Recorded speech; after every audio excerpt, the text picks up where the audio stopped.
تعالي بقى اقولك على حاجة، محتارة تعملي اكل ايه ومش عارفة وعمالة تفكري. تعالي بقى انا اقولك على اكلة هتعمليها في حلة واحدة ومش هتاخد منك وقت، واكلة سهلة وبسيطة وطعمها تحفة. معايا بقى هنا نص كيلو من صدور الفراخ، كنت مقطعها كده مكعبات زي ما انتوا شايفينها، وغسلاها بميه وليمون وصفيتها خالص من الميه. تمام. هعمل لها بقى تتبيله حلوه قوي. معايا معلقه من الزبادي ومعلقه من الكاتشب، ومعايا فص ثوم وملح وفلفل وبابريكا وبهارات فراخ وعصير ليمونه. هبدا بقى انزل معايا كده بالتتبيله الحلوه دي كلها على بعضها، الزبادي والكاتشب والليمون والكاري والبابريكا، من كل حاجه ربع معلقه صغيره، ربع معلقه ملح، ربع بابريكا، ربع كاري، فص ثوم، ليمونه، وربع معلقه فلفل. قلبي بقى كل البهار ده كله مع الزبادي او الكاتشب. ما عندكيش كاتشب استبدليه عادي بصلصه، مفيش مشكله. المهم بقى نقلب كل التتبيله الحلوه ديت، وبعديها بقى ننزل بصدور الفراخ في التتبيله ديت. سيبيها بقى 3 4 ساعات، سيبيها قبلها بيوم مفيش مشكله. بس عادي حتى لو عايزه تعمليها بعديها بساعه مفيش مشكله، برضو هتبقى برضو التتبيله اتظبطت في الفراخ وطعمها حلو. انزلي بقى بتتبيله الفراخ ديت على طول كده، تبليها وسيبيها بقى شويه. وبعد بقى ما تتبل تعالى اقولك على طريقه التسويه.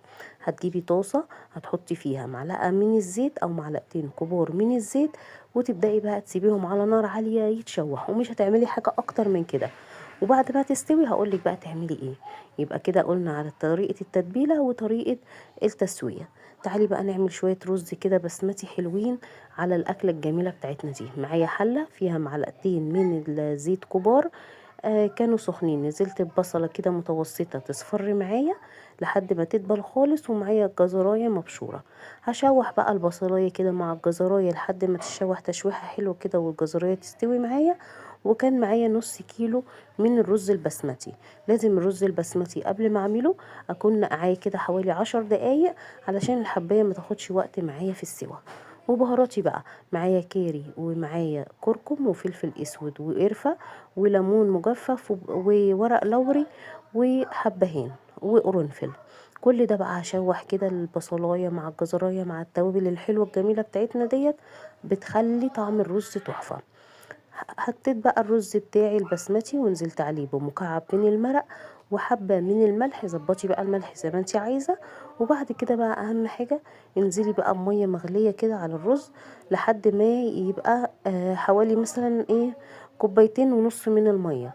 النص كيلو خد معايا كده. ولو عايزة طبعا كل حاجة على حسب برضو نوعية الرز اللي انت بتستخدميه. تمام. هقلب بقى الرز كده واظبط الملح بتاعي، وبعد كده بقى اغطيه ولحد ما يغلي ويتشرب من المية بتاعتي.